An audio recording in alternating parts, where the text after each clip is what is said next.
The stars looked like tiny diamonds scattered across black velvet as Katie Martinez pressed her face against the observation deck window. She had been watching them every night for 3 years now, ever since the Harmony left Earth. The 15-year-old girl held her violin case tight in her hands, waiting for the deck to empty so she could practice in peace. The Harmony was huge, bigger than any building Katie had ever seen on Earth. 50,000 people lived inside its metal walls, all traveling together through the cold darkness of space. They were going to a new planet called Kepler 442b, where they would build a new home. Katie's parents told her it would take 2 more years to get there, but she didn't mind. She loved the ship and the way it hummed softly as it moved through space. When the last person left the observation deck, Katie opened her violin case. The instrument was old and had belonged to her grandmother.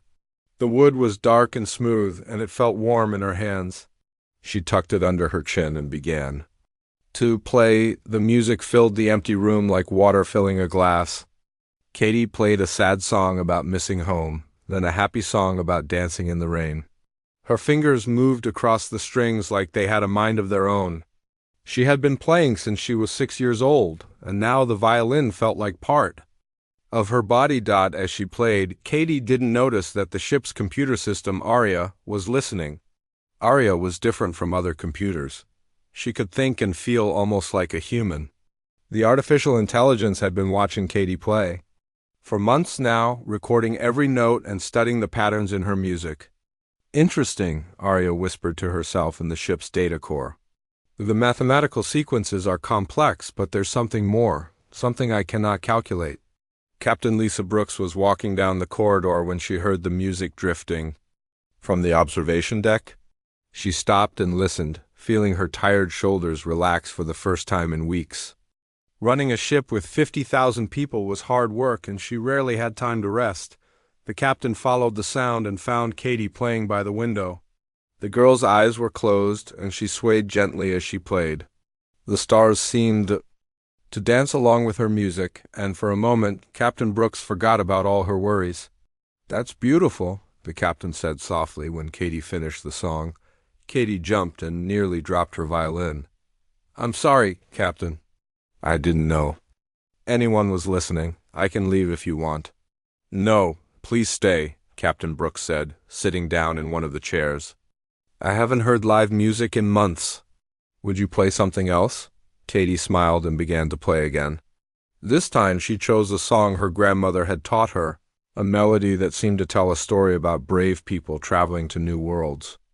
As she played, other crew members began to gather outside the observation deck. Drawn by the music, Dr. Alan Foster, the ship's doctor, stopped his evening rounds to listen. Engineer Mao-chan put down her tools and walked over from the next corridor. Even some of the children who should have been sleeping crept out of their rooms to hear the beautiful sounds. "What's happening?" asked Tom Wilson, a young security officer. "It's Katie," Dr. Foster whispered. "She's playing her violin." Soon there were 30 people standing outside the observation deck, all listening to the music.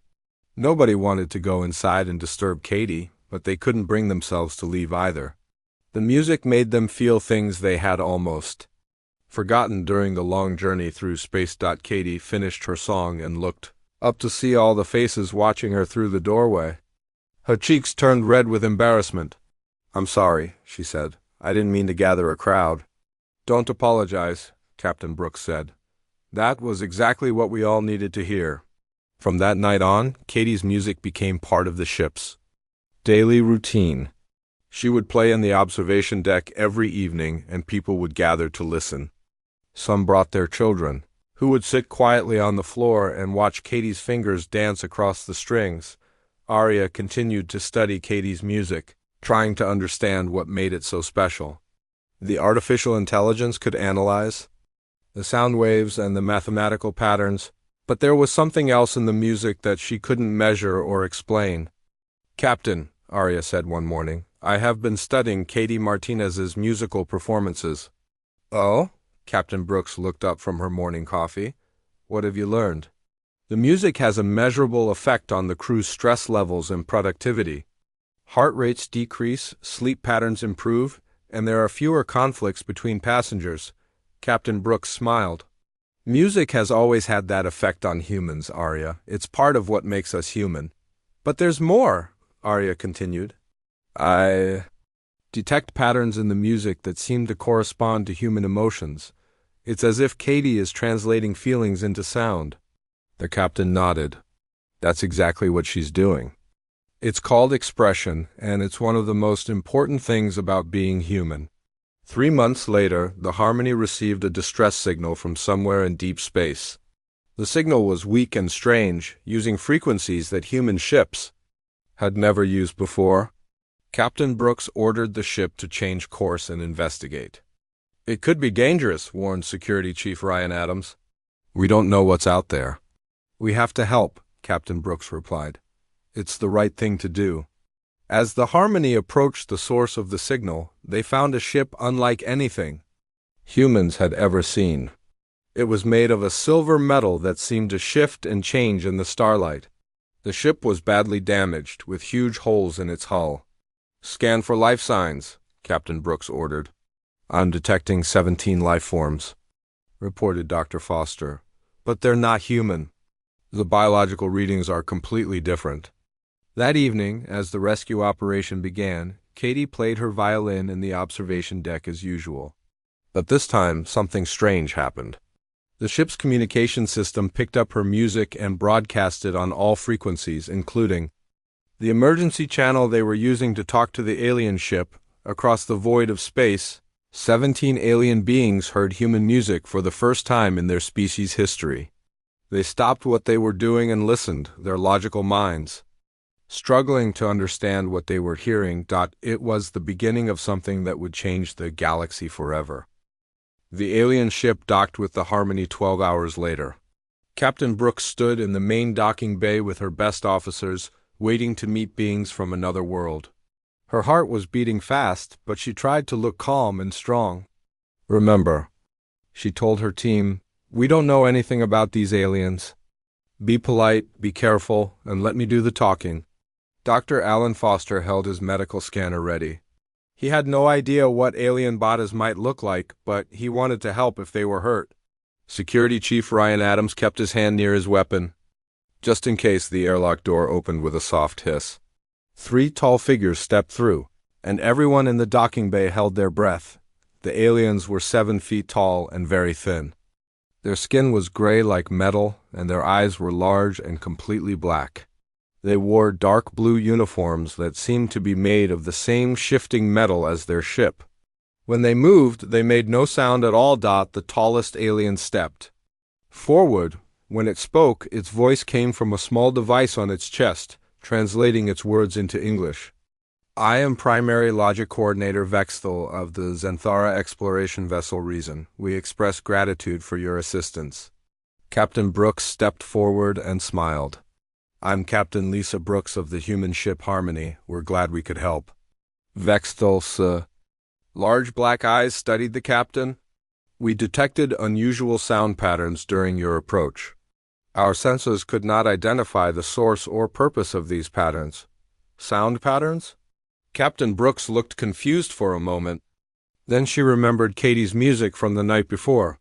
Oh, that was music. One of our passengers was playing a musical instrument. Music?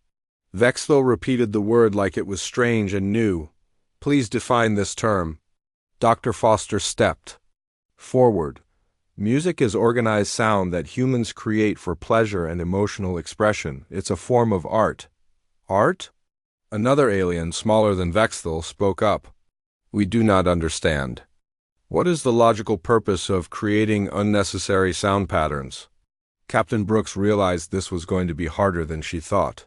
There isn't a logical purpose exactly. We create music because it makes us feel good. It expresses our emotions and connects us to each other. The 3 aliens looked at each other. They seemed to be communicating without speaking, maybe through their technology. We wish to study these sound patterns, Vexthal said finally. Our science teams are curious about this phenomenon. Of course, Captain Brooks said. Would you like to meet the person who is playing? Her name is Katie, and she's very talented. And then, hour later, Katie sat in the ship's meeting room, holding her violin case. She had never been so nervous in her life. The three aliens sat across from her, their black eyes watching her every move. "Don't be scared," Dr. Foster whispered to her. "Just play like you always do." Katie opened her case and took out her violin. The aliens leaned forward, studying the wooden instrument. "This device creates the sound patterns?" asked the smaller alien, who had introduced herself as research specialist Karolina. "Yes," Katie said, her voice shaking a little. "It's called a violin. I use this bow to make the strings vibrate, and that creates the sound." She lifted the violin to her chin and began to play. She chose a simple melody, something gentle and beautiful. The room filled with soft, sweet notes that seemed to float in the air like butterflies. The aliens went completely still. Their black eyes grew even wider, and the lights on their uniforms began to flicker in strange patterns. Katie played for 3 minutes, pouring her heart into the music. When she finished, the room was silent for a long moment. "Fascinating," Vexthel said finally. "Our bioneural implants registered unusual activity during the sound production." "What kind of activity?" Dr. Foster asked. "Difficult to explain," Karolina said. "Our logical processes became disrupted. We experienced sensations that do not fit our understanding of reality." Katie looked confused. "Did I hurt you? I'm sorry if I did something wrong." "Not hurt," Karolina said quickly. "Different. We do not have words for what we felt." The third alien, who had stayed quiet until now, suddenly spoke. "The sound patterns created resonance in our consciousness. For 2.7 minutes, our logical frameworks were replaced by something else." "What kind of something else?" Captain Brooks asked. "We do not know," Vexthel admitted.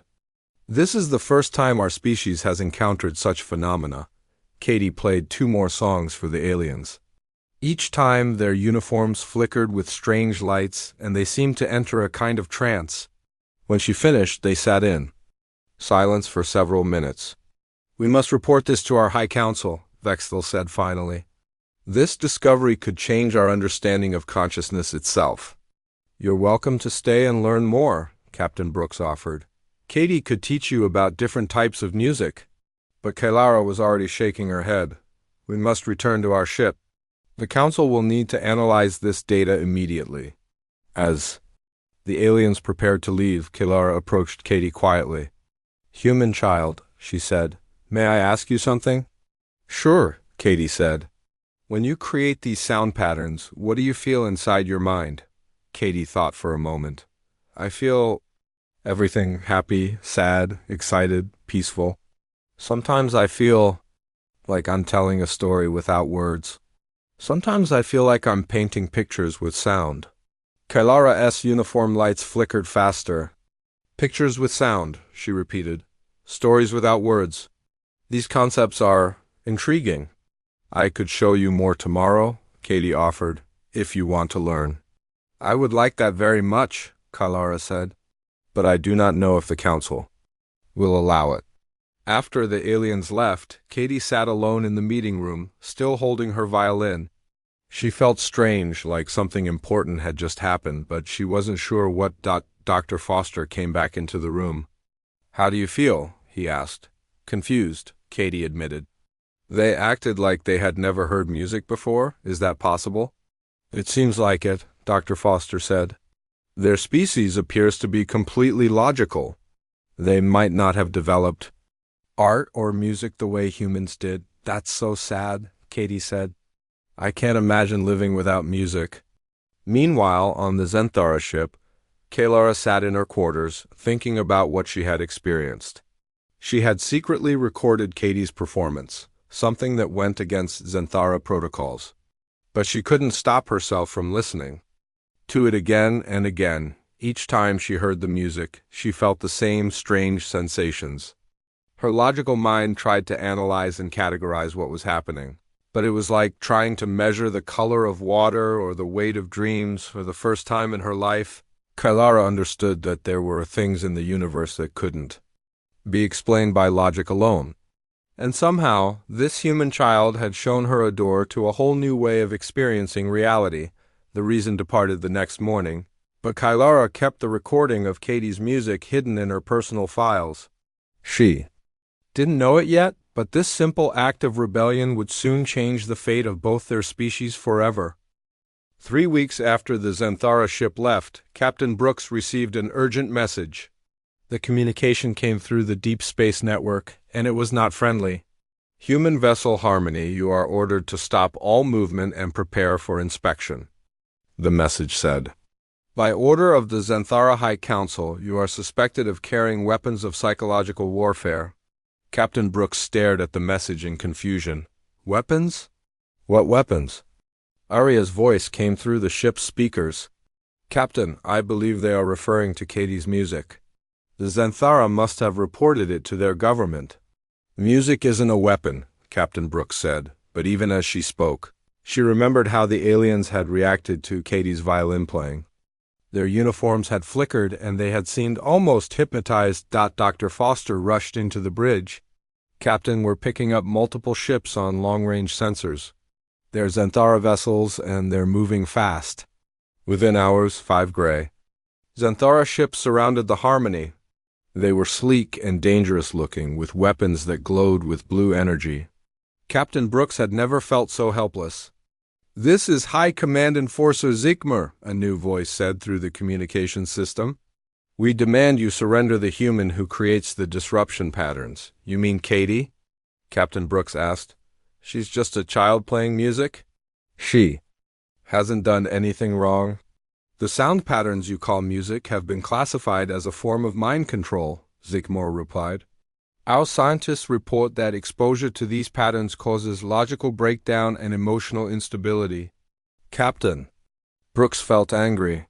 Katie's music brings joy and beauty to people. How can that be a weapon? Irrelevant, Zikmer said. Surrender the individual, or we will take her by force. But before Captain Brooks could respond, something unexpected happened. Other ships began arriving in the area. First came 3 vessels that looked like they were made of blue crystal. Then a ship that seemed to be filled with water appeared, its hull transparent like glass. This is Crystal Singer Harmonex of the Resonari Coalition, a musical voice said over the communications. We heard the beautiful sounds from this human vessel. We have come to protect the sound maker. Another voice joined in, this one like the sound of whales singing. This is Deep Current Melodia of the Nereid Collective. The human music reminds us of our ancient songs. We will not allow harm to come to the music maker. Captain Brooks couldn't believe what was happening. Alien species she had never heard of were arriving to defend Katie and her music. How did you all hear Katie's music? She asked. The sound patterns have been spreading through subspace, Crystal Singer Harmonex explained. Many species have detected them. Some fear them, but others, like us, find them beautiful. On the Xanthara? Command ship, High Command Enforcer Zikmer was growing frustrated. All alien vessels, withdraw immediately. This is Xanthara space, and we have jurisdiction here. Actually, a new voice interrupted, this is neutral territory. The voice was ancient and wise, like wind through old trees. I am Elder Consciousness, Nyx of the Ethereal Collective. We have been watching this situation with great interest. A ship that looked like it was made of pure light appeared near the Harmony. It was beautiful and terrifying at the same time. The humans have awakened something in the galaxy, Elder Nyx continued. Their music represents a form of consciousness that we have not seen in millions of years. It must be protected, Zikmer's voice became angry. The humans are spreading chaos through their emotional contamination. If we do not stop them, the logical order of the galaxy will collapse. Perhaps, Elder Nyx said calmly, it is time for the logical order to change. Meanwhile, on the Harmony, Katie sat in her room, scared and confused. She could hear the adults talking about her music like it was dangerous, but she didn't understand how playing violin could hurt anyone. I don't want to cause trouble, she told Dr. Foster. Maybe I should stop playing. No, Dr. Foster said firmly. Your music is a gift. Don't let anyone take that away from you. Captain Brooks called a meeting with her senior officers. We have a problem. The Xanthara want to take Katie, but other aliens want to protect her. We're caught in the middle of what looks like the beginning of a war. Can we fight them? Asked Security Chief Adams. 5 Xanthara warships against our 1 colony vessel? Captain Brooks shook her head. We wouldn't last 5 minutes. What if we don't fight with weapons? Suggested Maya Chun, the engineer. What? If we fight with music? Everyone looked at her like she was crazy. Think about it, Maya continued. Katie's music affected those first 3 Xanthara. What if we could use it to communicate with them? To show them that music isn't a weapon, but a bridge between species? Dr. Foster nodded slowly. It's worth trying. Music has always been a universal language among humans. Maybe it can work the same way with aliens. Katie agreed to try, even though she was scared. They set up a powerful broadcast system that could send her music to all the ships in the area. She chose a song that told the story of different people coming together in friendship. As Katie played, something amazing happened. The crystal ships began to glow in rhythm with her music. The water-filled Nereid vessel pulsed with blue light. Even the ethereal ships seemed to dance in the starlight, but on the Xanthara ships, the reaction was different. Some of the crew members began to feel the same strange sensations that Karolina had experienced. Their logical minds were being touched by something they couldn't understand or control. The contamination is spreading, Zikmore reported to the High Council. The sound patterns are affecting our personnel. We must destroy the source immediately. The Xanthara ships powered up their weapons, blue energy crackling along their hulls. But before they could fire, the crystal ships moved to shield the Harmony. If you attack the humans, Crystal Singer Harmonex said, you attack us all. The Nereid ships surrounded the Xanthara vessels, their water-filled hulls rippling with defensive energy. The ethereal ship simply sat in space, but its presence was like a warning written in starlight. This is madness, Zikmore said. You are. All infected by the human emotional virus. No, Elder Nix replied. We are awakened by the human gift of beauty. On the Xanthara research vessel, Karolina listened to Katie's music through her hidden recording. Each time she heard it, she felt more confused about what her people were doing. The music wasn't hurting anyone. It was creating something beautiful and new. She made a decision that would change everything. She opened a private communication channel to the Harmony. Human child, she said to Katie, I want to learn more about your music. But my people will not allow it. They are afraid of what they do not understand. Katie's voice came back, young and hopeful. Music isn't something to be afraid of. It's something to share. I know, Karolina said. That is why I must help you. The standoff continued for hours, with more alien ships arriving every few minutes. Some came to protect Katie, others came to support the Xanthara. The space around the Harmony became crowded with vessels from dozens of different species. Katie continued to play her violin. Her music broadcast to every ship in the area. She didn't know that her simple melodies were starting a revolution that would change the galaxy forever. In the depths of space, the first notes of the Harmony Wars had been played, and the universe would never sound the same again. The space around the Harmony looked like a strange carnival of alien ships. Vessels of every shape and size had arrived to see what the fuss was about. Some glowed with soft light, others were dark as midnight. A few looked like they were made of living metal that breathed and moved on its own. Katie stood at the observation deck window, watching the ships with wonder and fear. She had never imagined so many different kinds of aliens existed. Her violin case sat beside her, and she clutched it like a security blanket. Are they all here because of my music? She asked Dr. Foster. It seems that way, he said gently. Your music has traveled farther than we ever thought possible. Captain Brooks was having the hardest day of her career. Her communication board was filled with messages from dozens of alien species, all wanting to talk at once.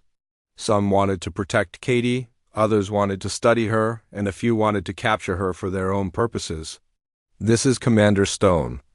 Claw of the Corvan Empire, a harsh voice growled through the speakers. The human noisemaker is creating weakness in our enemies. We demand she be given to us immediately. Absolutely not, Captain Brooks replied firmly. Katie is under human protection. The Corvan Empire does not ask permission, Stoneclaw said. We take what we need. 3 new ships appeared on the sensors. They were black and covered in spikes, like angry metal beasts. The Corvan ships moved aggressively toward the Harmony, but the crystal ships blocked their path. So many voices, Katie whispered, listening to all the alien languages mixing together over the communication system. They're all talking at once, but nobody's listening to each other. Dr. Foster looked at her with surprise. That's a very wise observation, Katie. Maybe that's what I need to do, she said, picking up her violin. Maybe I need to help them listen to each other.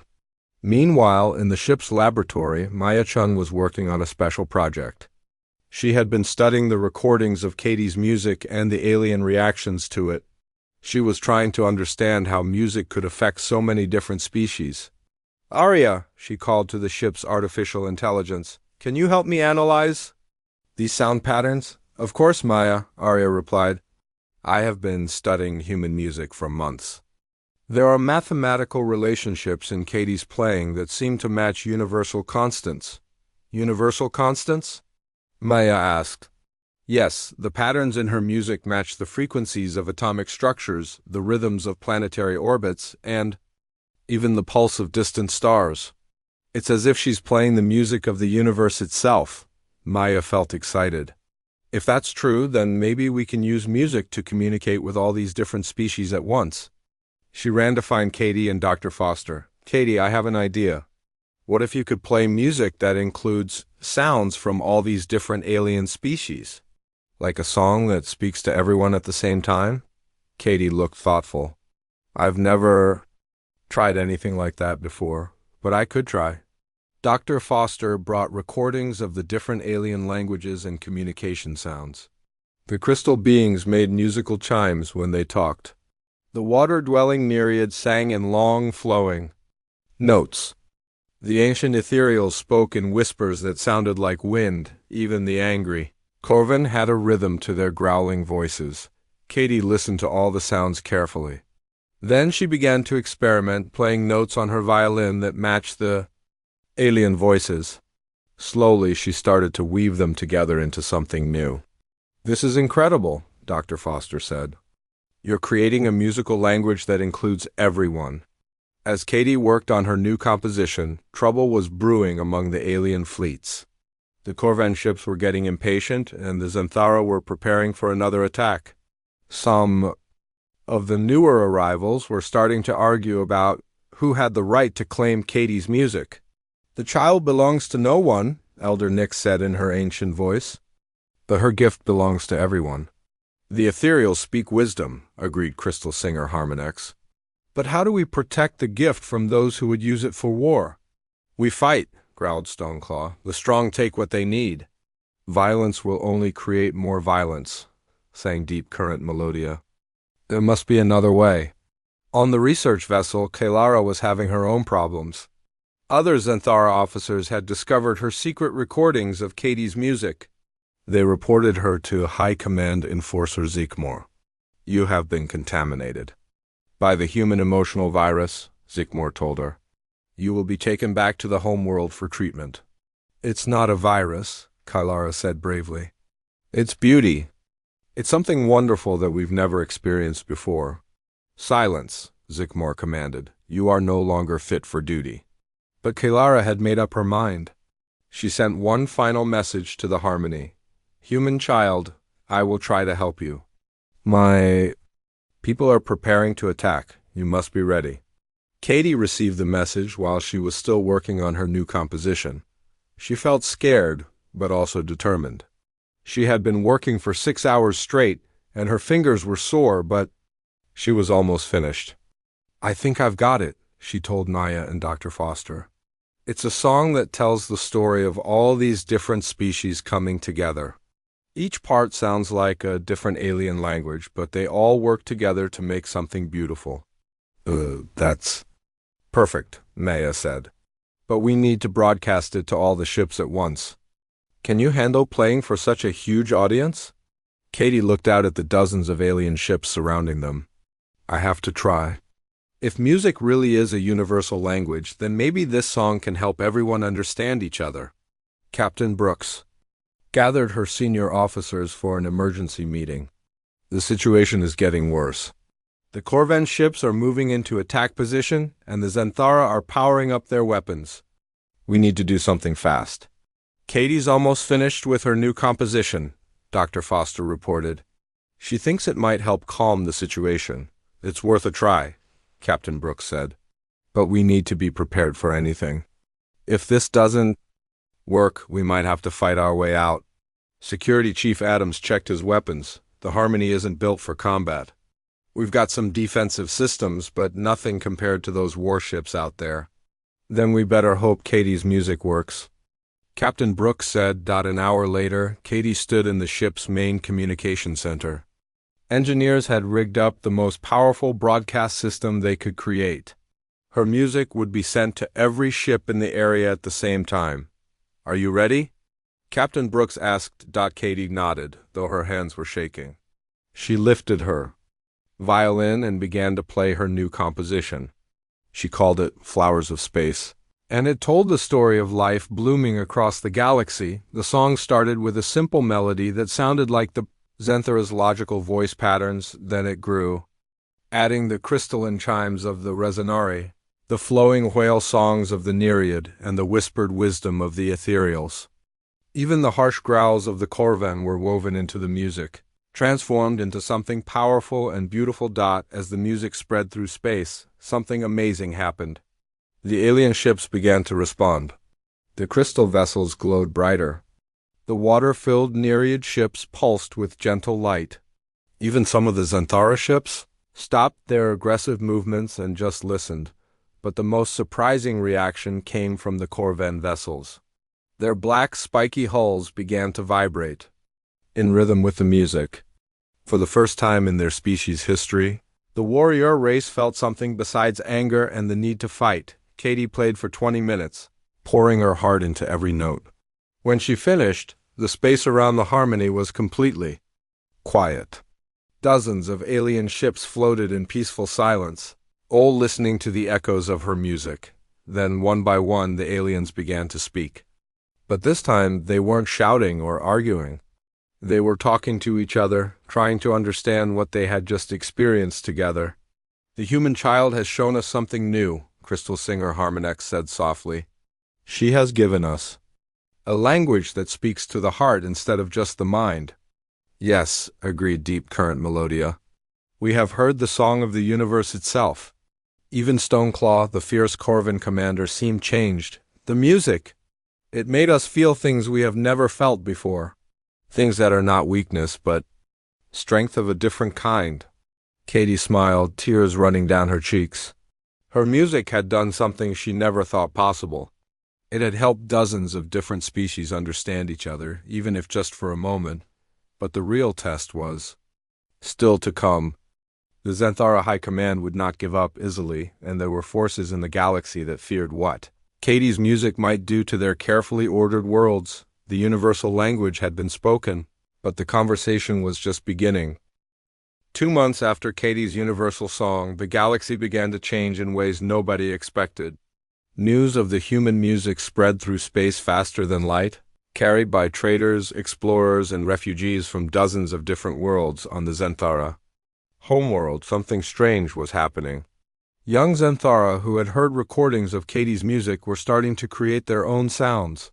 They hummed while they worked, tapped rhythms with their fingers, and some even tried to sing. Karolina had become the center of this new movement. After being arrested for studying human music, she was brought before the High Council for punishment. But instead of being punished, she found herself teaching other Zenthara about the feelings that music could create. This is highly irregular, said Council Leader Vexkin, Vextel's superior. Our species has never engaged in emotional expression. But we're still the same logical beings we always were, Karolina explained. Music doesn't take away our ability to think. It just adds something new to our thoughts. A young Xanthara named Corval stepped forward. He had been listening to Katie's recordings in secret. Council leader, I have experienced these musical patterns. They do not make us weak. They make us ... more complete. The council was divided. Half wanted to ban all music forever. The other half was curious about this new form of consciousness. Their people were discovering. Meanwhile, across the galaxy, other species were having their own musical awakening. The Resonari discovered that Katie's music could heal their crystal bodies faster than any medicine. The Nereid found that human melodies helped their children learn to swim in the deep currents of their ocean worlds. Even the proud ethereals, who claimed to have seen everything in their millions of years of life, admitted that human music showed them new ways to experience reality. But not everyone was happy about these changes. On the Corvan Empire's capital ship, War Master Gregthur was furious. His warriors were supposed to be the strongest and most feared in the galaxy. But ever since they heard Katie's music, many of them have become soft and thoughtful. "Our soldiers are humming instead of fighting," he roared at his officers. They sit and listen to recordings instead of training for battle. This human music is destroying our empire. "What do you want us to do, War Master?" asked his second-in-command. "We destroy the source," Gregthur said.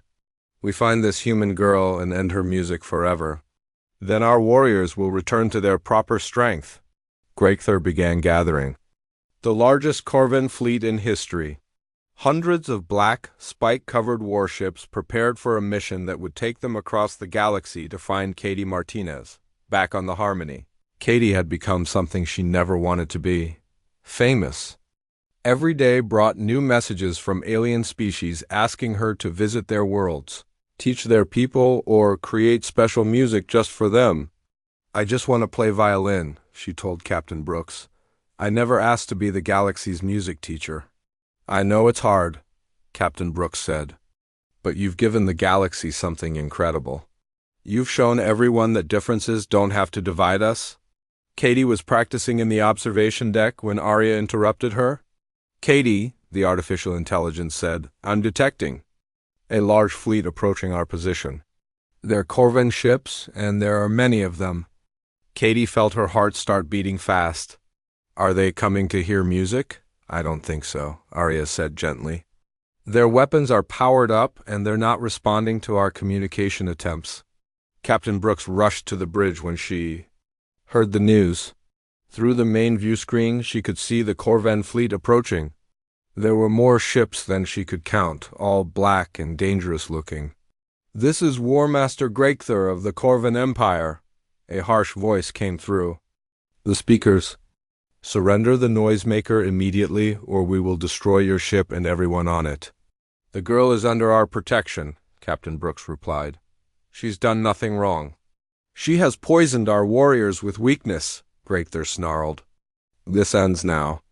But before the Corvan ships could attack, other vessels began appearing around the Harmony. The crystal ships of the Resonari came first, their surfaces glowing with protective energy. Then came the Nereid vessels, filled with swirling blue water. The ancient ethereal ships materialized like ghosts made of starlight, even some Xanthara. Ships arrived, led by Shalara in a small research vessel. "You will not harm the music maker," crystal singer Harmonex announced. "She has given us all a gift that cannot be destroyed." "Stand aside," Gregthur ordered. "This is Corvan business." "No," said Elder Nyx of the Ethereals. "This is the business of all who value beauty and understanding over violence and fear." The two fleets faced each other across the darkness of space. Hundreds of ships on each side, ready for a battle that could destroy them all. Katie watched from the observation deck, tears running down her face. "They're going to fight because of me," she whispered. "No," Dr. Foster said, putting a hand on her shoulder. "They're fighting because some people fear what you represent. But look at all the others who came to protect you. You've brought more species together than anyone in galactic history." Katie picked up her violin. "Maybe I can stop this. Maybe if I play something, they'll remember why music is worth protecting." "It's too dangerous," Captain Brooks said through the intercom. "If fighting starts, we need you safe." But Katie was already moving toward the communication center. She had an idea, something that might work if she was brave enough to try it. She set up the broadcast system and began to play. But this time, she didn't play a gentle song about peace and understanding. Instead, she played something bold and strong, a melody that spoke of courage and standing up for what was right. The music reached both fleets at the same time. On the protective ships, the aliens felt their resolve strengthen. They were doing the right thing by defending Katie and her gift, but on the Corvan ships, something unexpected happened. Many of the warriors who had heard Katie's music before began to remember those feelings. They looked at their weapons and wondered if there was another way to be strong. A Corvan captain named Thokmar opened a private channel to War Master Gregther. War Master, perhaps we should listen to what the human has to say before we attack. You have been contaminated, Gregther growled. Return to formation and prepare to fire. But more Corvan voices joined in. War Master, the music does not make us weak. It makes us question why we fight. War Master, my warriors want to hear more of these sounds. They say it helps them think clearly. War Master, perhaps strength comes in many forms. Gregther realized with horror that his own fleet was turning against him. The human music had infected his warriors more deeply than he thought. All ships, open fire, he commanded. Destroy them all, but only half of his fleet obeyed. The other half hesitated. Torn between their old loyalty and their new understanding, the battle began in a blaze of energy weapons and explosive fire. But it was unlike any battle the galaxy had ever seen. Some ships fought while others tried to protect. Some crews refused to fire on vessels carrying beings who had shown them beauty. Katie continued to play through it all, her music broadcasting across the battlefield. She played songs of hope and peace, but also songs of determination and bravery. Slowly, the fighting began to change. Corvan ships that had been attacking suddenly stopped and joined the protective fleet. Warriors who had spent their lives fighting began to question what they were really fighting for. The tide of battle was turning. But War Master Gregther had one more terrible plan. If he couldn't have the galaxy his way, he would make sure no one could have it at all. He ordered his remaining loyal ships to prepare a weapon that could destroy entire star systems. If the human music was going to change the galaxy forever, then perhaps it was better if there was no galaxy left to change. Katie felt something shift in the music of the spheres around her. The universe itself seemed to be holding its breath, waiting to see if beauty or destruction would win the day. The battle for the soul of the galaxy was about to reach its final, desperate crescendo. War Master Gregther stood on the bridge of his flagship, watching his empire crumble around him. Half of his fleet had stopped fighting and was now protecting the human ship. His own warriors were humming instead of preparing for battle. Activate the Star Killer, he ordered his remaining loyal officers. If we cannot rule the galaxy, then no one will. The Star Killer was the Corvan Empire's most terrible weapon. It could make suns explode and destroy entire solar systems. Gregther had never wanted to use it, but now he saw no other choice. War Master, one of his officers said quietly, there are billions of innocent beings in this system. The weapon will kill them all. And then they will die knowing that the Corvan Empire was strong until the end, Gregther replied coldly. On the Harmony, Arya detected the massive energy buildup on the Corvan flagship. Captain, the artificial intelligence announced, the enemy is charging a weapon of enormous power. It appears to be capable of destroying this entire star system. Captain Brooks felt her blood turn cold. How long do we have? Approximately 10 minutes before the weapon reaches full charge. Katie heard the announcement from where she stood in the communication center. Her violin was still in her hands, and her music was still broadcasting to all the ships around them. But now she realized that her music might not be enough to stop what was coming. I have to do something more, she said to Dr. Foster. There has to be a way to reach them. Katie, you've already done everything you can, Dr. Foster said gently. Some people just can't be reached. But Katie shook her head. My grandmother always told me that music comes from the heart, and everyone has a heart, even if they've forgotten how to use it. She closed her eyes and thought about War Master Greater. What kind of music would speak to someone who had spent his whole life fighting? What song could reach the heart of a warrior who had forgotten everything except anger and violence? Then she remembered something her grandmother had taught her years ago. The saddest songs, her grandmother had said, are often the most beautiful because they help us remember what we've lost. Katie began to play a new melody, something she had never played before. It was a song about a warrior who had fought so many battles that he had forgotten why he started fighting in the first place. It was sad and lonely, but also full of hope. That the warrior could remember who he used to be, the music reached Greater's ship, just as the Starkiller weapon reached half power. The War Master tried to ignore the sounds, but something about this melody was different. It seemed to be telling his story, the story of a young Corvin who had once wanted to protect his people but had lost his way in endless wars. Ignore the noise, he told his crew, but his voice was shaking. The melody continued, growing stronger and more beautiful. It spoke of the pain that comes from hurting others, the loneliness of being feared instead of loved, and the tired ache of a heart that had forgotten how to feel anything except anger. For the first time in decades, War Master Greater remembered his childhood. He remembered playing with other young Corvin in the crystal caves of his home world. He remembered his mother singing lullabies that sounded almost like the music he was hearing now.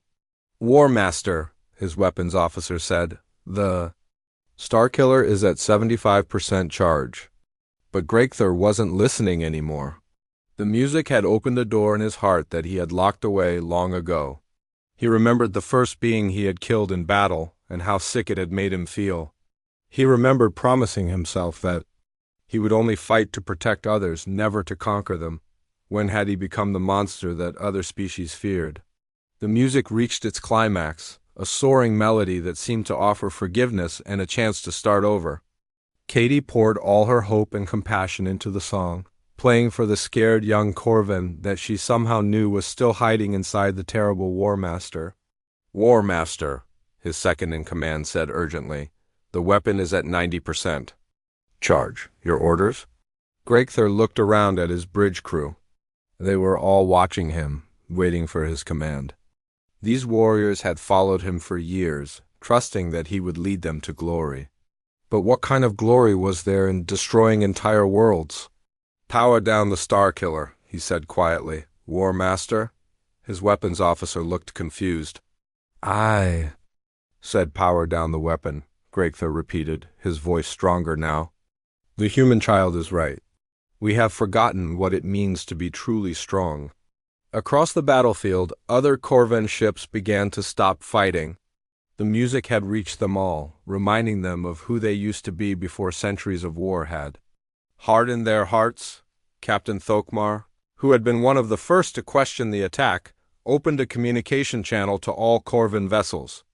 Warriors of the Empire, he said, listen to the music. Remember why we became soldiers in the first place. It was to protect, not to destroy. One by one, the Corvin warships powered down their weapons. The black, spike-covered hulls that had looked so threatening just minutes before now seemed almost peaceful as they drifted quietly through space. Katie finished her song and lowered her violin. The battlefield was completely silent except for the gentle hum of ship engines. Hundreds of vessels from dozens of different species floated together in the starlight, no longer enemies but fellow travelers in the vast ocean of space. This is War Master Greater. The Corvin leader's voice came over the communications system. His voice was different now, softer and full of emotion. Human child, your music has shown me something I had forgotten. My people and I wish to learn more about this gift you have shared with the galaxy. Music belongs to everyone, Katie replied, her young voice carrying across space to reach every ship in the fleet. I can teach you, but the most important thing is that you make it your own. Every species, every person has their own music inside them waiting to come out. Over the following days, an amazing thing happened. The former battlefield became the galaxy's first impromptu music festival. Ships from every species took turns sharing their own sounds and rhythms. The Corvan discovered they had powerful voices that could create songs like Rolling Thunder. The Zenthara learned to make mathematical music that was both logical and beautiful. Kailara worked with Katie to create a new kind of song that combined human emotion with Zenthara logic. Crystal singer Harmonex taught the Corvan how to make their ship hulls ring like giant bells. Even War Master Greakther tried playing a simple drum made from metal plates. 6 months later, the Harmony finally reached Kepler 442b, but it was no longer just a human colony ship. It had become the center of a new galactic community. Representatives from dozens of species had asked to join the human colony, not to conquer or control, but to learn and share. Katie, now 16 years old, stood in the observation deck of the new space station they had built in orbit around their new homeworld. Below her, she could see humans and aliens working together to build cities and farms. The sounds of construction mixed with music as workers from different species sang together while they labored. "Do you ever miss the old days?" Dr. Foster asked, joining her at the window, "when it was just us humans on the Harmony?" Katie smiled and picked up her violin. "I think this is better," she said. "Music was always meant to be shared." She began to play a new song, one that told the story of their incredible journey. It started with a lonely melody about a girl practicing violin in an empty observation deck. Then it grew to include the voices of dozens of species, all singing together in harmony. The music drifted through the space station and down to the planet below. In the human settlements, children stopped their games to listen. In the Corvan districts, warriors put down their tools and hummed along. In the Zenthara research centers, scientists paused their experiments to feel the beauty of the moment, and in the deep space communication network, the song traveled even farther, reaching worlds and species that had never heard of Katie Martinez, but would soon know her music. It carried a simple message across the galaxy that differences make us stronger, that beauty can overcome fear, and that sometimes the most powerful force in the universe is a young person brave enough to share their gift with everyone. Katie's grandmother had been right. Music really was the universal language, and now the whole galaxy was learning to speak it together. The stars themselves seemed to twinkle in rhythm with her violin, as if the universe itself was humming along to the symphony of understanding that had begun with one girl's simple desire to play her music among the stars.